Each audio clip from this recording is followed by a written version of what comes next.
Com a chegada do verão, a preocupação com o peso, com a boa forma, sempre aumenta muito, né? Todo mundo, mas dou maior destaque aqui para nós mulheres. A gente sempre quer um segredo milagroso para entrar em forma, né, doutor Bonomi?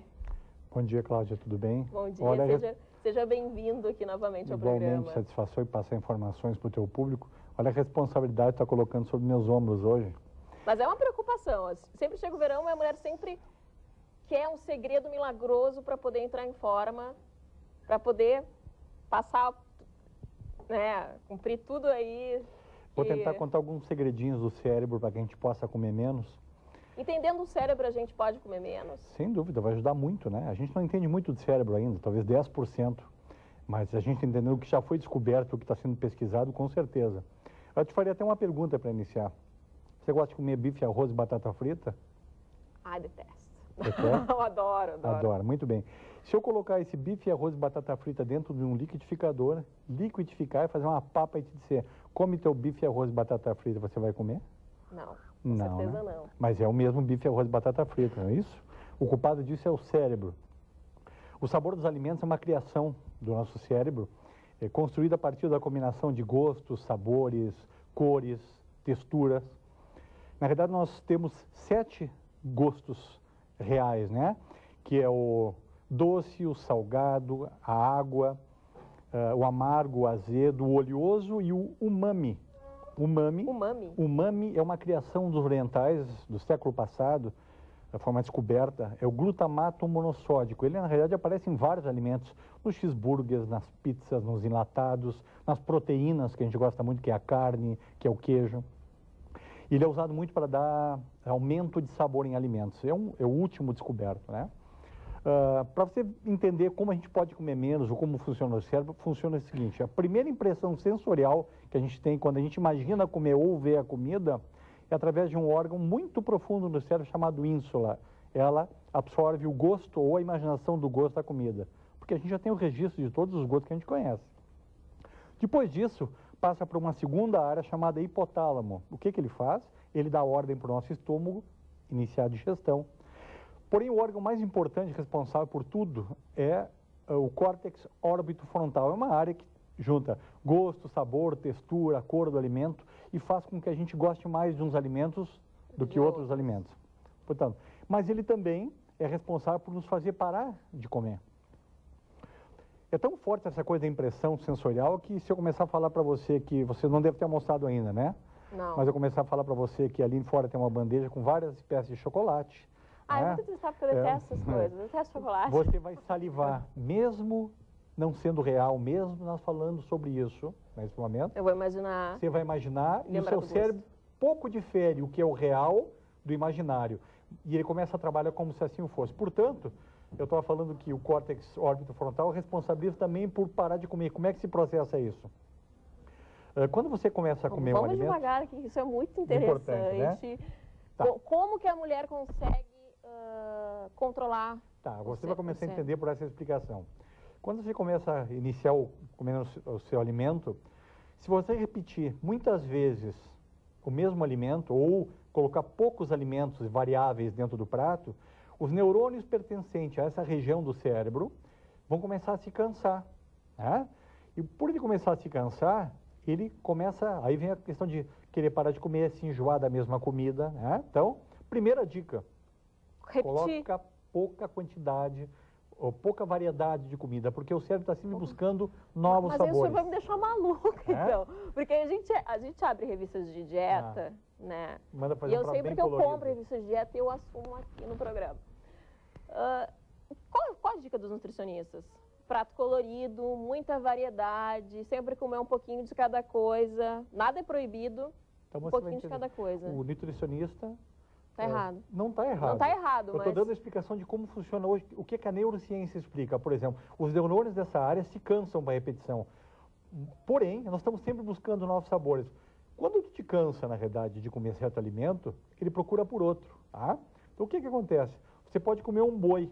Agora, sobra espaço para o que no final? Sobremesa.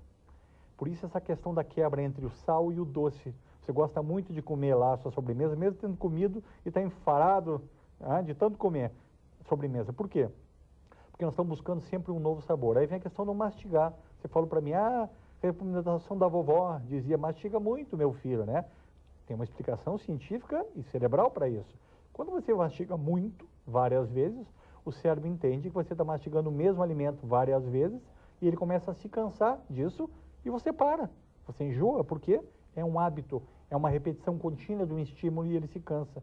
Portanto, dica, pouca variedade de alimentos no prato.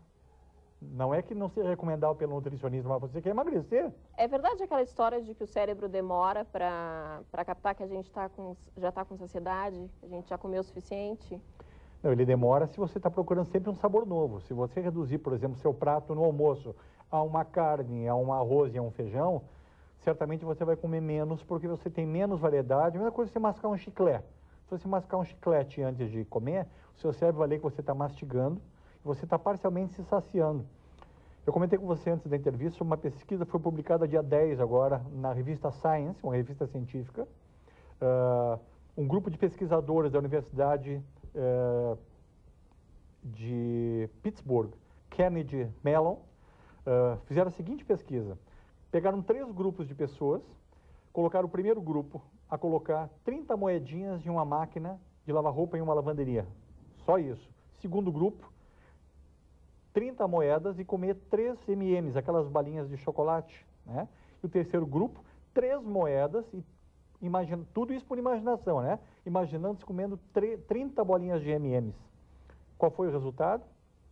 Na hora ofereceram um banquete de M&M's para os 3 grupos, quem comeu menos, aquele que imaginou comendo 30 M&M's. Portanto, essa é a maior prova que há uma diferença muito pequena entre o que eu vejo realmente e o que eu imagino fazendo. Se eu repetir várias vezes, imaginar emocionalmente eu comendo M&M's, e eu conheço M&M's, eu pessoalmente já comi M&M's, né? Dá um M&M's aí, Tiaguinho. E aí você mastiga, sente o gosto do M&M's, por imaginação. Não, imaginação. A crocância dele, ele se sabe. E a gente já fica saciado. Nem vou almoçar hoje. Parte do seu desejo de comer novamente M&M's, ele é saciado. Esse grupo foi controlado e foi replicado, ou seja, trocaram-se os grupos e o resultado foi o mesmo. 50% do desejo de comer o M&M's foi diminuído. Portanto, a nossa imaginação é a mesma que nos faz ser gulosos e comer muito.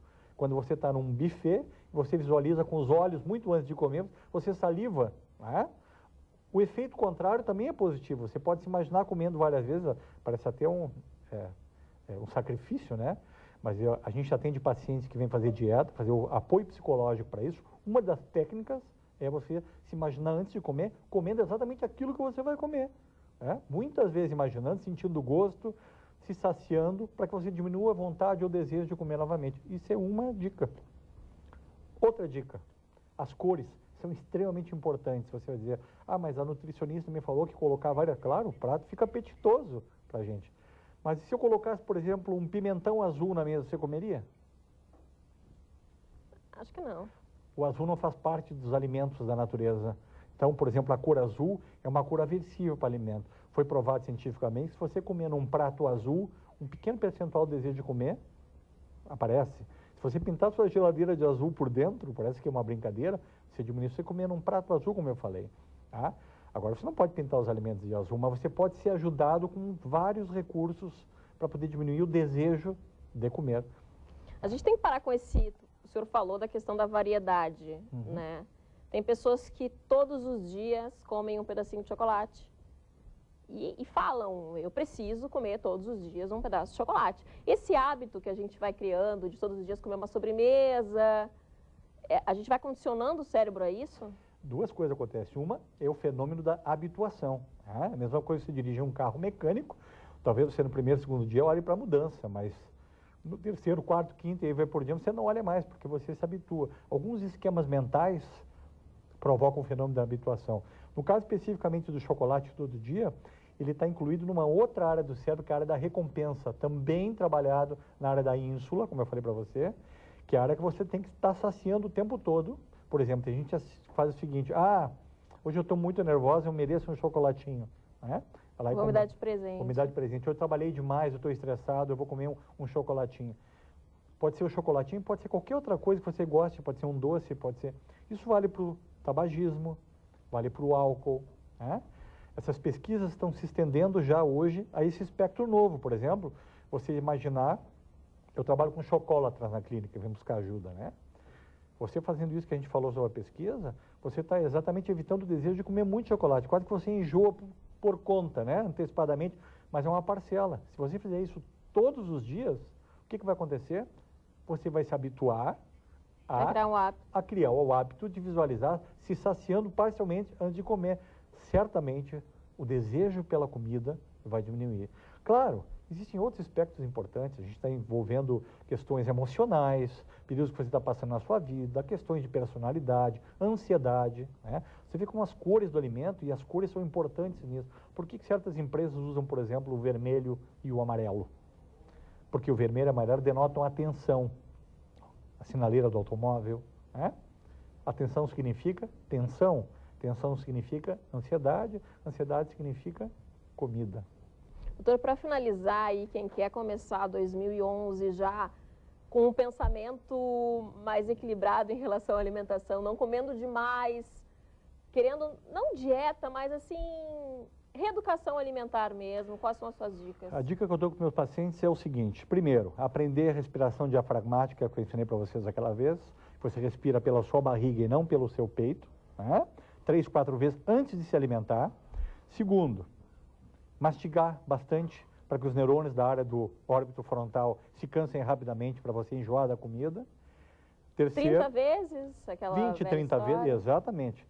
E outra, você calmamente imaginar você fazendo a alimentação que você sabe que você vai comer. Você tem todo o registro desses alimentos no seu cérebro. Você conhece a carne, você conhece o carboidrato, você conhece o arroz, você conhece a crocância do doce, você conhece cada milímetro de cada alimento. Portanto, feche os olhos, exercite muita imaginação, porque ela também faz você comer muito. Que é você antecipar, como um guloso, que você hoje tem uma janta de fim de ano e que tem um buffet maravilhoso com aquilo que você gosta. Você está comendo por conta, né? Bacana, hoje eu vou comer minha sobremesa imaginária lá no restaurante. Então, bom. Doutor, muito obrigada pela sua presença aqui no programa e pelas dicas aí pro pessoal entrar em forma nesse verão.